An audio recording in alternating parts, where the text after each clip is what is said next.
Hey everyone, and welcome. Today, we're going to dive deep into the work of a researcher named Ezra Goldberg Sloan and his really fascinating theory on contamination. He basically connects the dots between our modern environmental crisis, deep historical patterns, and ultimately what he calls spiritual laws. It's a big idea, so let's get into it. So Sloan kicks things off with this incredibly powerful statement. He's saying, look, the real scandal of our time isn't just that people die. That's always happened. The tragedy is this torrent of disease, this relentless suffering that's cutting lives short. He's framing our modern health crisis as nothing short of a plague. And to explain how we got here, he introduces this core metaphor, and it's a powerful one, the toxic watershed. The idea here is that all the environmental threats we face aren't separate problems anymore. Nope, they've all merged together into one single overwhelming environmental siege. Okay, so what feeds this toxic watershed? Well, according to Sloan, it's three distinct toxic streams. It's a system. It starts in the sky, flows through our water, and finally seeps into the soil, which is how it ultimately gets concentrated right inside our bodies. So let's break down what he says is actually in these streams. From the sky, he points to things like aluminum, barium, and strontium, which he alleges come from geoengineering and settle with the rain. In our water, he highlights how our own waste, full of unfiltered drugs and chemicals, gets recirculated as something called biosolid fertilizer. And then in the soil, he identifies glyphosate as the final key. He says it acts like an antibiotic that breaks down our gut lining, essentially opening the front door and letting all the other toxins march right in. And this leads to an absolutely crucial concept, synergistic toxicity. This isn't just simple math, where 1 + 1 = 2. The idea is that when you mix all these different toxins together, their combined effect is way, way more damaging than any one of them would be on its own. It's like a chemical cocktail where the result is exponentially worse. So if our environment has become actively invasive, what's the defense? Well, Sloan says you can't be passive about it.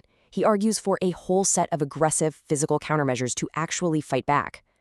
And he organizes this whole defense strategy into a really clear three-part system. The goal is to systematically get these toxins out. First, you have to mobilize them, get them moving, force them out of your tissues where they're stored. Second, you have to bind them, basically catch those toxins while they're floating around. And finally, you eliminate them safely from your body. So what does this look like in practice?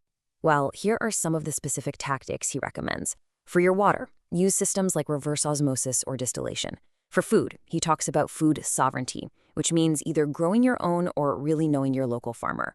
Then there are lifestyle changes, like using a sauna to sweat out and mobilize toxins, and then using binders, like activated charcoal, to catch them.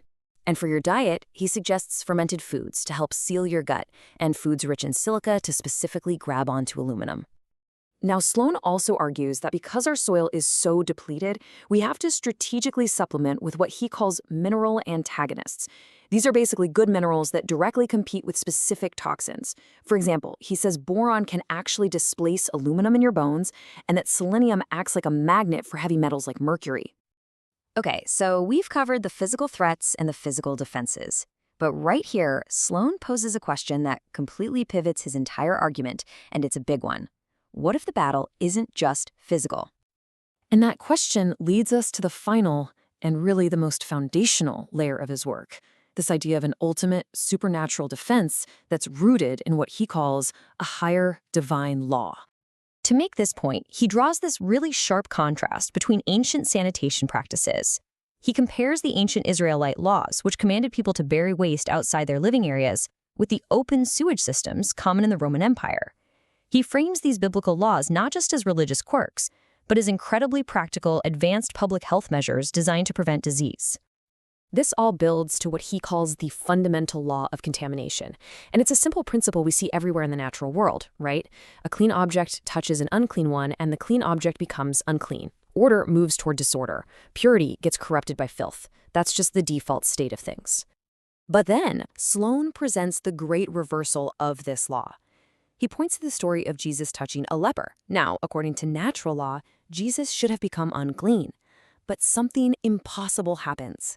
The sickness doesn't transfer. Instead, purity flows from him into the leper and it consumes the impurity. For Sloan, this is the ultimate demonstration of a higher law at work, one that can actually override and reverse physical contamination. He grounds this whole idea of a supernatural defense in this promise from the Gospel of Mark. They will take up serpents, and if they drink anything deadly, it will by no means hurt them.